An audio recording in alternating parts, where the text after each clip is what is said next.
Hi everyone, my name is Christine and I'm a type 1 diabetic. I am doing these videos as a way to share different, easy recipes that will not spike your blood sugars. My grandmother encouraged me to do this as I helped her reverse her type 2 diabetes, kidney damage, lose weight, and get active all at age 78.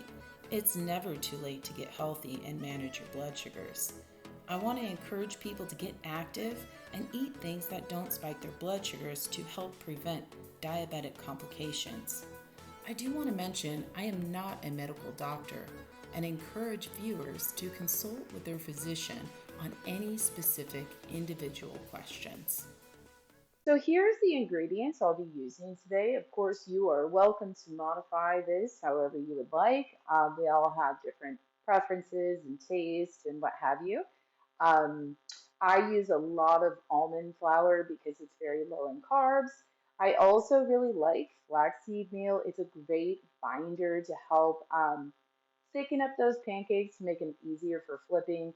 I know a lot of the feedback I got from others when I mentioned that I do a lot of almond flour pancakes is they couldn't make them. They just didn't turn out right. And I let them know flaxseed meal is a great way to basically combat that. We're also going to use a little bit of heavy cream, some seasonings that I like, which is cinnamon, nutmeg, and ginger.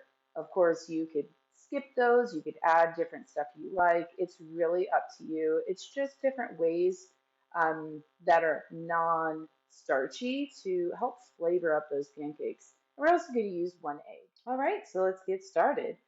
So I have a quarter cup of almond flour here. We're going to do 1 tablespoon of flaxseed meal here. 1 egg.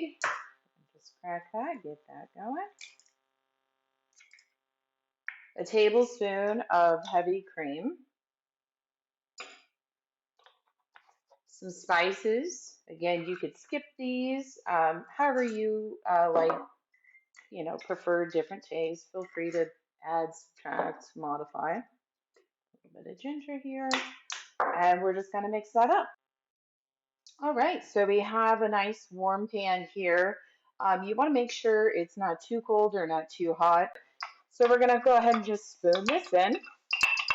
And you want to make sure not to do this too hot because basically these are a little bit of a different type texture and consistency than flour type pancakes. So be patient with them. If you have a hard time with flipping these pancakes, what I like to do is just get a little piece of foil and put it over the top. Basically what it does is it kind of captures that heat and it will kind of cook the top as well as the bottom. All right, so I think we're about ready to flip here. We're just going to kind of peek at the bottom and we see it's a little bit brown there, so it is ready to flip. So I'll go ahead and get that going. There we go. And voila, there it is. You can see I struggled a little bit. New to being on camera, so you'll see a lot of that, so bear with me. Just to help cook the middle of that without any issues, I'm going to go ahead and put my foil back on, leave it on for roughly around 30-45 seconds or so.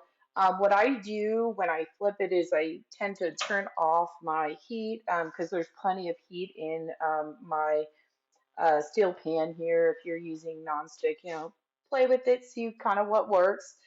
This is just a little trick way I cook it without burning the bottom, making sure it's cooked all the way through.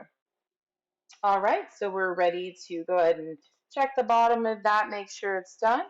And you can see there it's brown, so we're good to go.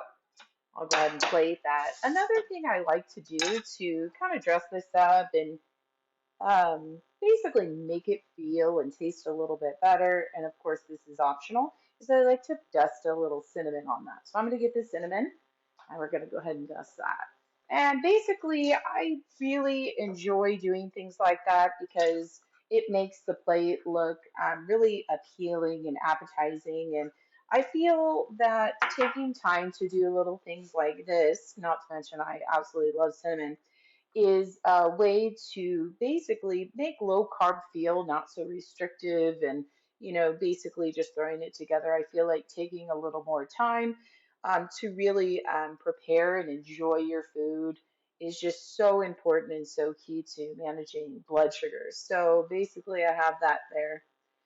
Sometimes I put a little butter and a low carb syrup. I tend to use a monk fruit. I know it has a little bit more carbs than maybe some would like. Feel free to use whatever works for you. Sometimes I just put butter on it and nothing else. Just kind of depends on the day. But there you go. So there is a low carb pancake for you. Again, around 9 carbs or so, plenty of protein, and really tastes great. All right, well, thanks. That is it for today, and we'll be checking in next time.